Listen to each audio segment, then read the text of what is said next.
Dixie here. Today's video is all about socks. And if it looks like my teeth are rotting out, they're not. It's just almost Halloween. And to be festive this time, I went with black rubber bands on my braces instead of the normal clear.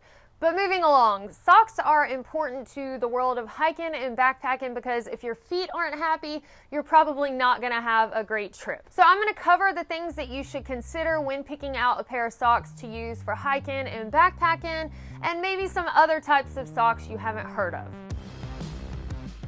One of the first things that I think about when I'm buying a pair of socks to go hiking or backpacking is the sock height. And this is how far the sock comes up your leg. And while it probably will boil down to personal preference more than anything, it's certainly important to think about the weather, the terrain, and the type of hiking and backpacking that you'll be doing. So let's run through those.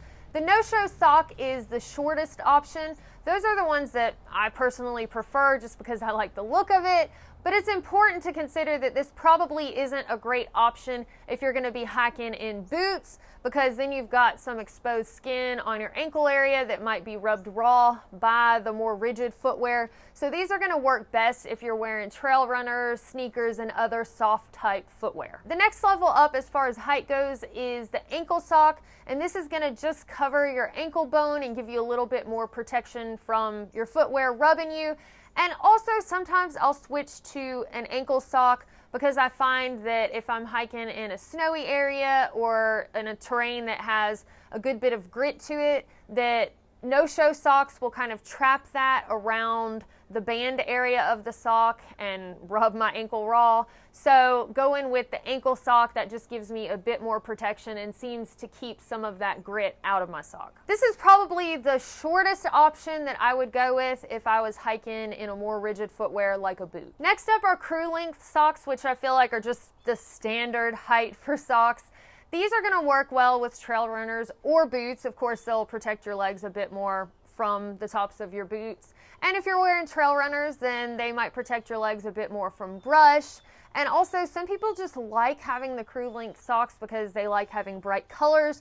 My friend Perk hikes in crew length socks, and sometimes he goes with the women's because he says that they have better color options. For myself, I prefer to sleep in crew length socks. I like to get the really thick and warm crew length socks, especially for cooler temperatures. And then when it's my last day on trail and I know I'm going to town, sometimes I'll wear those to hike in that last day because they're usually the cleanest and the most comfortable than the other pair that I've been hiking in. And finally, the tallest socks are going to be knee-high socks. Those are more for mountaineering and maybe even winter backpacking because they're going to be the warmest and the most protective of your legs. But some folks who are extremely allergic to poison ivy, poison oak, etc., they might prefer to hike in knee-high socks, and they can go with thinner socks in the summer months and maybe a little bit thicker in the winter months to help keep their legs warm also. But that's something to look into if that's a problem for you. I knew a guy named Zip on the AT who every day had on very thin knee-length socks because of that reason. Next up, one of the things that you'll see in socks is that they're obviously made out of different fabrics. Wool is the most common in hiking and backpacking socks, but it's not necessarily that scratchy wool you think of when you used to hug your grandpa, you know, and he was covered up with his army blanket or whatever. I mean, that's a personal memory for me. I don't understand how folks slept under those things. I know they're super warm, but man, are they scratchy. So nowadays, they typically make wool socks out of merino wool, which is a very soft and comfortable wool. One of the great things about wool is it can help regulate your temperature. So if your feet aren't as sweaty, then you're not as prone to blisters, and it's just more comfortable in general. Wool is also naturally antimicrobial, so it'll help your feet have less stench to them while you're hiking. And nowadays, it's not uncommon to see wool blended with some of the other fabrics that I'll talk about. Polyester and nylon are fabrics you might also see in socks meant for the outdoors like hiking and backpacking.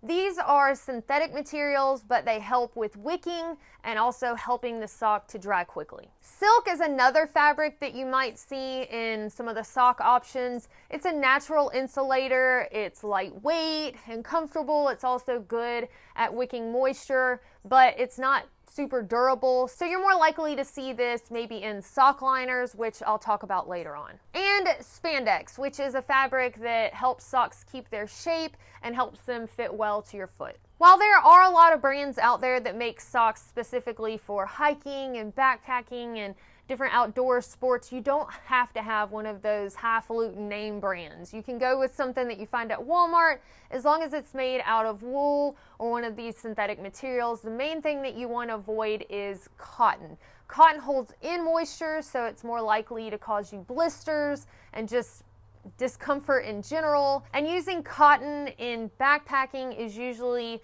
a general no-no because it holds in moisture. It can contribute to situations like being hypothermic. For me personally, I do prefer wool, but I just went on a hike several weeks ago where I took all budget gear and I got a pair of socks from Walmart that weren't wool. They were made out of all synthetic materials and they worked just fine. So you don't have to have something super fancy and super expensive. Just make sure that it's made out of one of these fabrics I mentioned today and avoid cotton.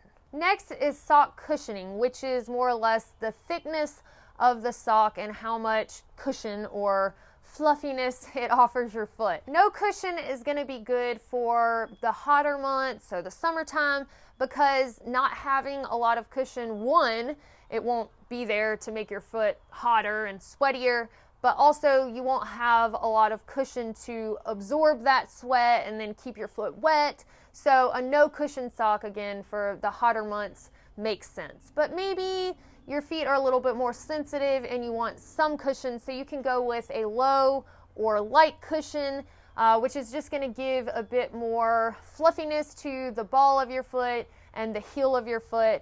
And even a low or light cushion should still be fine in the warmer months, not making your foot too hot, but giving it a little bit more comfort. A medium cushion sock is going to offer a bit more warmth and also comfort to, again, the ball and the heel of your foot. And finally, heavy cushion is going to be best for the colder months if you're doing some winter hiking, or if you're a cold sleeper like me and you like having warm, thick socks on at nighttime. So the cushioning really goes along with the temperatures you're going to be hiking in and also personal preference on comfort. Obviously, the fit of a sock to your foot is going to be very important. You don't want a sock that's too loose, so it's causing bunching and more friction on your foot, but you don't want something that's restrictive and too tight either. And you have to consider that your feet will probably swell a bit while you're hiking, so just go with something that's snug but not tight. You definitely want to make sure that the heel cup on the sock lines up well and fits well with the heel of your foot. Your best bet is to go to either a shoe store or an outdoor store that sells footwear like an REI, where they can measure your actual foot instead of just knowing your shoe size and going based off of that. And then the sock company should have an actual size chart based on the measurement of your foot and not just your shoe size. So those are the main things to consider when selecting a pair of hiking socks. But now let's talk about some of the extra stuff with socks. If you go out on your first hiking or backpacking trip and you find out that you're blister prone, you come home with a bunch of blisters, it could be a shoe issue, but there are some things that you can do with socks to kind of help prevent blisters. One of the things that's most commonly known is sock liners. A sock liner is just a real thin, soft piece of material. It's like a sock, so just your first sock, and then you cover that sock liner with your normal sock. And the idea with that is the sock liner allows for moisture wicking more so than the normal sock would, and also it helps break up some of the friction between the normal sock and your foot. Sock liners aren't as common as they once were because as technology has improved with hiking socks, they do pretty well wicking moisture and reducing friction all in themselves, but it never hurts to go back and try that if you find out that, hey, I'm getting a lot of blisters. Another thing to consider, especially if you're getting blisters in between your toes, so while you're walking your little toesies are rubbing together and causing blisters between them, you can check out Toe socks, specifically the brand Injinji, I've heard great things about. I've actually used those some myself. I don't typically get painful blisters on my toes, but I do notice sometimes I do get blisters, and the toe socks have helped me with that, and also it's kind of fun just to mix it up. Injinji has toe sock liners, so you could use the toe sock, the liner itself, and then use a normal pair of socks, or you can just hike with the regular Injinji socks, so they feel more like a normal sock. They're just toe socks. As you can imagine, having the fabric to fabric rubbing on itself instead of your skin to skin rubbing on itself, it's gonna help reduce some of that friction and hopefully ease the situation with blisters. Now let's talk about some cold weather stuff. While you're hiking during the day, there are some options with socks to help keep your feet warmer and drier. I've had a lot of people mention waterproof socks. Some people say they work very well for them. Some people say their foot ended up wet on the inside anyway, which, I mean, it makes sense to me. If you put on some waterproof fabric over your foot and your foot's sweating, then those vapors aren't able to be released and wicked from your foot. But if you're doing a lot of water crossings during the day and it's freezing cold outside, then your feet are going to be wet anyway, so having them be warm and wet makes more sense maybe than having them be continuously cold and wet. So I think that there is certainly an application for waterproof socks, but I would probably avoid them in the warmer months because having your foot consistently warm and damp seems like a good way to get some funky foot fungus. Another option for keeping your foot a bit warmer in the cooler months, especially if you're going to be doing some water crossings, but the waterproof socks really aren't your thing, you can check out Neoprene Booties. I used a pair of these in Glacier National Park when it was freezing cold outside and we were having to go through rivers and streams. And while they didn't keep my feet dry, they certainly helped to keep them a little bit warmer. And then a super cheap option is you can tie grocery bags around your socks and then put them in your shoes. This works okay for hiking in snow if you want to help keep some of that heat in on your foot and maybe keep some of the moisture out. But grocery sacks aren't super durable, who would have thought? But it is one option, especially if you're in a pinch and you happen to have some Ziploc bags or grocery bags with you. If you're on a backpacking trip in cooler temperatures, and especially if you're a cold sleeper like I am, there's some sock-like options that might help keep your feet a little bit warmer at night. One of those is down booties. So these are just little booties you slide over your feet that are filled with down, and the loft of the down helps trap in your body heat. And the idea is they'll help keep your feet a little bit warmer than just the wool socks would, or just the wool socks and your sleeping bag, so it's like having a double sleeping bag on your feet. Down booties are typically pretty lightweight, and because they're down, they'll compress down and they're not going to take up a whole lot of space in your pack. Honestly, down booties sound absolutely wonderful, and I'm not quite sure why I haven't tried them before. Also, if you haven't heard of it before, there is such a thing as electric socks. It's like a battery-operated warming sock that you can take with you on trail. I imagine having the battery pack and all, they're going to be a good bit heavier than the down booties would be, but I mean, having an external heat source to warm up your feet, it might be a luxury item that's worth it if you tend to have cold feet at night. I mean, honestly, this is probably something that I will look into in the future just for the fun of it. It's been mentioned here on the channel in the comments several times, so I just wanted to let some of y'all know this is a thing that exists because I honestly didn't know about it until some of y'all mentioned it. Lastly, I want to mention a couple of different brands of socks that are my favorites to hack in. These are on the higher end of things, so there's no reason that you have to have a $15 to $20 pair of socks.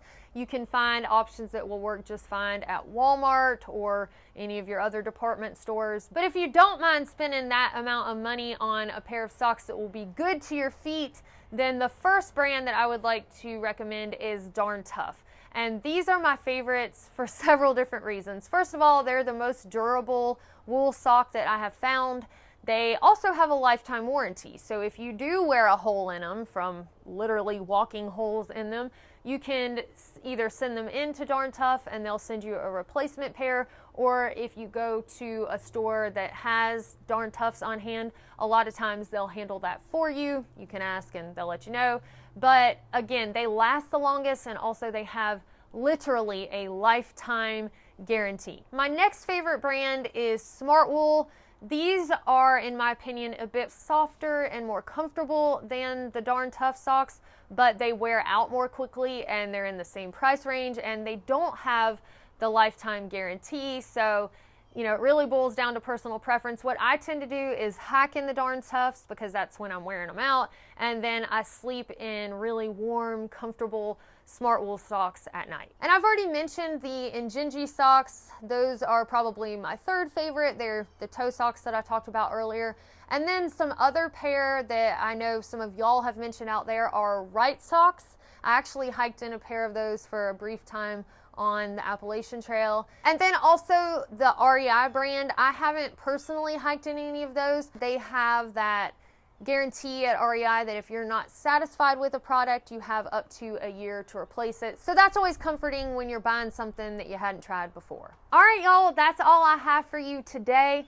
If you've got anything you'd like to contribute in the comments below that have made your feet happier and more comfortable on trail, especially if you've had issues with blisters and you've resolved those by changing up your socks, or if you're allergic to wool and you found a synthetic pair that is durable and works well for you, or if you've got a favorite brand of wool socks that I didn't mention any of that, feel free to leave it in the comments below, because I'm sure you can probably help somebody who's in the same situation. Thank y'all so much for watching. If you found this video useful, don't forget to subscribe before you go, and we will see y'all next time.